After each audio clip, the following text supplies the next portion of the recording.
Provincial Engineers Office. So ayan mga kahula, nandito pa rin tayo ngayon sa Pagadian. Chevrolet Trailblazer 2020 model yung unit natin ngayon na huhulaan. Duramax. Aman Duramax ani. Nabulan. Kanang orange. Kana siguro no. Ang mao kini oh. Dara. Duramax. Gihabulan. Kita natin na ginamitan na to ng habol. Matagal-tagal na siguro to na mahinga. Siguro ay gikapoy na ang sasakyan na to.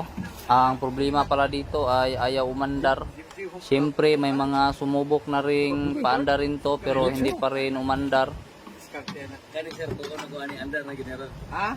Ito gapon gitik-tik man tangki yan. Basic lang muna tayo. I-check natin yung mga fuse at relay. Hula-hula lang yung gagawin natin dito. Pagkatapos sa fuse at relay ay buksan natin yung fuel lines. Dito natin malalaman kung saan ba tayo dapat mag-check. Step by step lang yung gagawin natin dito.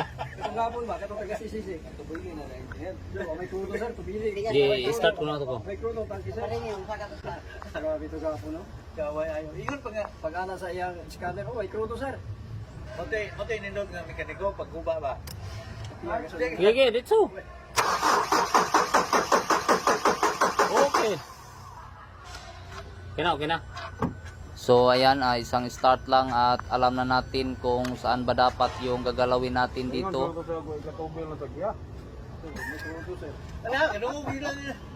Ngayon ay hindi na tayo magpaligoy-ligoy pa, direct to the point na naman tayo. Ibaba natin yung fuel tank kasi nandito yung problema. Pakita lang natin sa inyo yung sitwasyon dito. So ayan, marami yung nakatingin sa atin. May pressure talaga yung mga desisyon natin dito. Baka magkamali tayo at marami yung nakatingin. Siguradong mauulawan talaga tayo.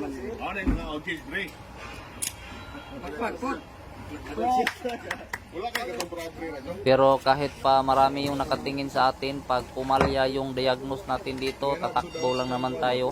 Sasabihin lang natin na iihi tayo, tapos takbo na agad, iwan natin yung kasama natin. Sa totoo lang talaga ay napaka-basic lang naman ang problema nito. Siguro yung unang tumingin lang talaga dito ay nahihiya siya sa model ng sasakyan. Kaya hindi niya talaga nahatulan kung ano ba talaga yung posibleng sira. Pero dahil tayo ay wala naman tayong hiya, ay hahatulan na talaga natin kung ano ba yung mga hula-hula natin dito. Kahit ano pa talaga yung model ng sasakyan natin, pag nag-diagnose tayo at sigurado tayo sa desisyon natin, tirahin na natin agad at lakasan natin yung loob natin at maging handang tumakbo. Fast forward na tayo, tapos na nating maikabit yung bago nating fuel pump. Pagkatapos ay naikabit na rin natin yung fuel tank at sinalina na lang natin ang diesel to. Dito na natin malalaman ngayon kung magagamit ba talaga natin yung lakas ng takbo natin. Hindi talaga alam nung kasama ko kung ano yung plano ko dito. So ngayon ay try na natin. Dito na talaga yung pinaka-excited na part. I-on off lang muna natin yung ignition para umangat yung diesel. Medyo kinabahan ako dito.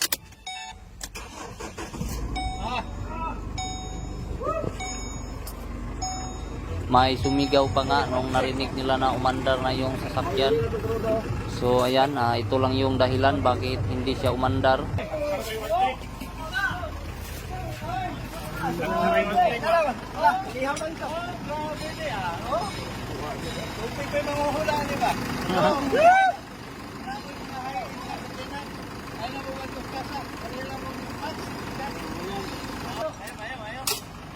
Sige. Mana meron tayo?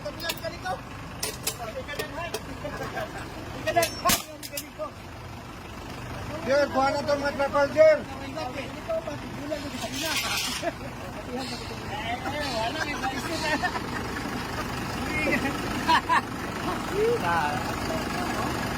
Ano yung akong gwapo nga? Ano si Mats? Kumandan, mekanik ako nga gwapo. Wow, magka-lugar ko siya. Jer, nagawas din sa ICU. Dito, gibutan. Kamaroon man. Kreatina eh. Grabe! Wow. Ang sunod na kumuhato niya, magpawaking ko yung pugawas ko. Salamat kayo, Matt. Salamat kayo. Awan na. Manho na ang among trabaho. Salamat. Sira na. Sabot na. Okay na tayo. Ano mo tanaw? So guys, ayaw kalimot. Kung na mo'y hain naman sa kinan. Oo. Ano man yun? Ay, muna na. Ano na siya? Sige sa nila. Ano pag